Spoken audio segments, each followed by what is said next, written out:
rushes on.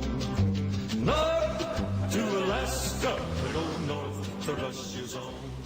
Okay, so you want to go to Alaska, right? So what's up there?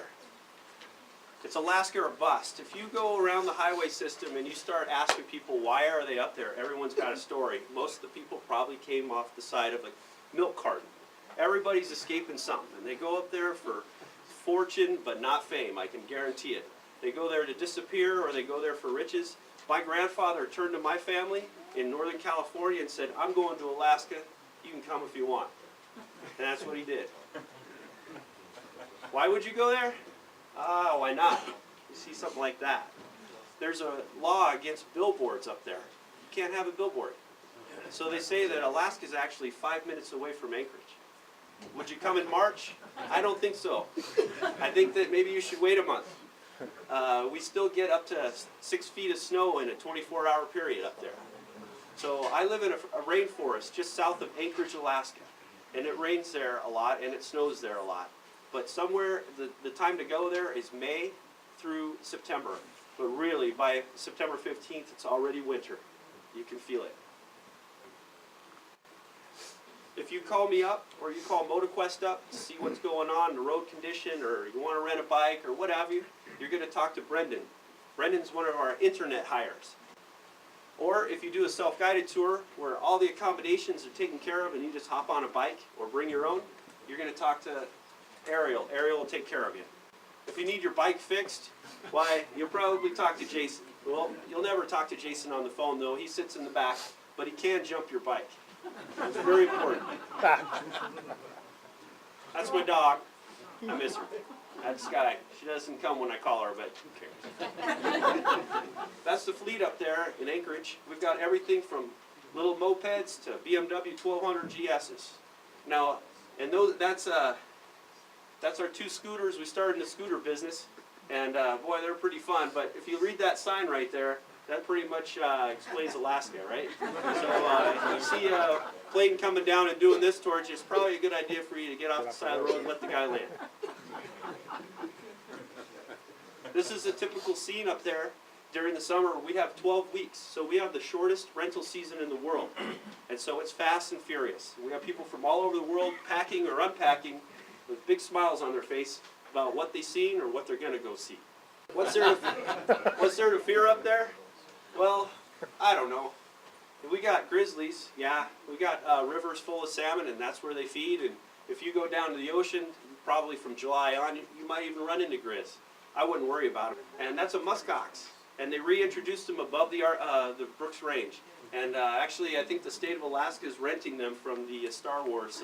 They're pretty, it feels like you gone back in time when you see. If you go up, we run a tour from Seattle to Anchorage from mid-May. And it gets there about June, first couple days of June in Anchorage.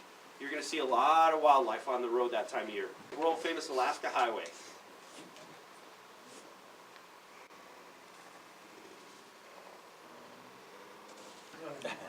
Okay, here's a really cool ride. If you're up there, I really highly recommend you go into Skagway. Skagway, this is a white pass. Look at that. What's wrong with that?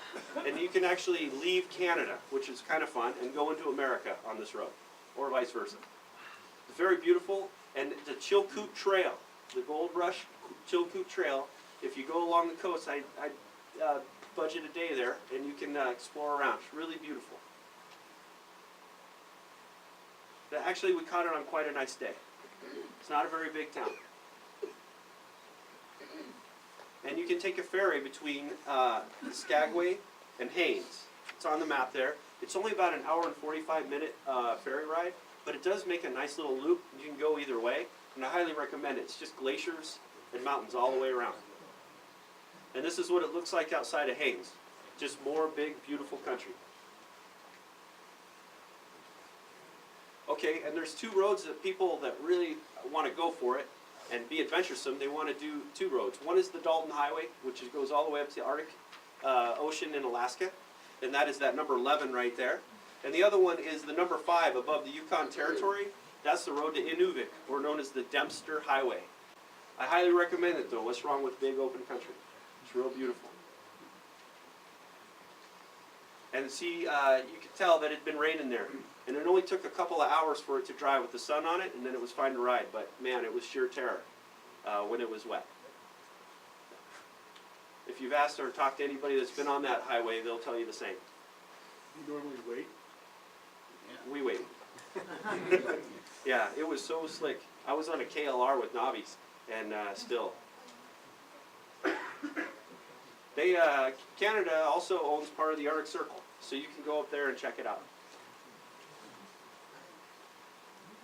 And there's a road up there. Of the two roads, people ask you, which one's more beautiful? Well, they're both beautiful. So go do both. And here's another one. Here's in Winnebago's tale. This guy is a dirt rider from Utah. He's going down the two tracks because if he goes off, he gets into that mucky muck stuff. And Winnebago, he came head to head with, and he went off the road to try to go around it, and it took him right off the road. And he knows how to ride, this guy. And I don't know how he kept it together. But I would recommend that you just let the Winnebago go around. They have a series of free ferries. This is across the McKenzie River, just about 70 miles south of the town of Inuvik. And that is a nice day on the Dempster Highway. Not near as much truck traffic as you'll see on the Alaska Dalton Highway. And call ahead because there is a golf course and you can go golf. Very important. It's open. Can they rent clubs? Yeah. Yeah. And if you want to go up and see the Arctic Ocean, it's not there. You have to get in a little small plane and go to the town of Tuktoyaktuk. And Tuktoyaktuk is a little native town, and you can stand right in the Arctic Ocean and be as happy as this gentleman right here. So something to look forward to. Okay, so I'm going to take you down to Dawson City. Now, this is a magical place. There's two ways to get into Alaska. You could take the main highway, which is the one, is the south. That's the Alaska Highway. Or you could go up to Dawson City and take the top of the world highway into Alaska, which is at number 9, just by Dawson City there, underneath the T in the Yukon Territory. That is the Yukon River in the background, and it's really interesting there. Budget yourself at least 2 days because there's a neat loop around, about 60 miles of dirt that takes you right around King Solomon's Dome is what they call it, and the original gold strikes of the Klondike. It's pretty neat. And the town itself has a real festive feel about it. This is particular was taken around solstice because some Alaskan friends started a biker gathering up there called the Dust to Dawson. I don't know if you've ever heard of this. You can see it on ADV Rider. But this is what happens. There were over 187 people in one spot.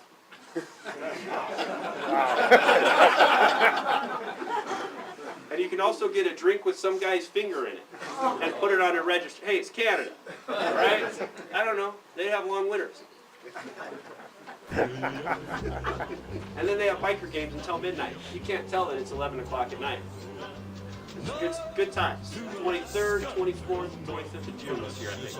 And I will be there and trading beers or stories.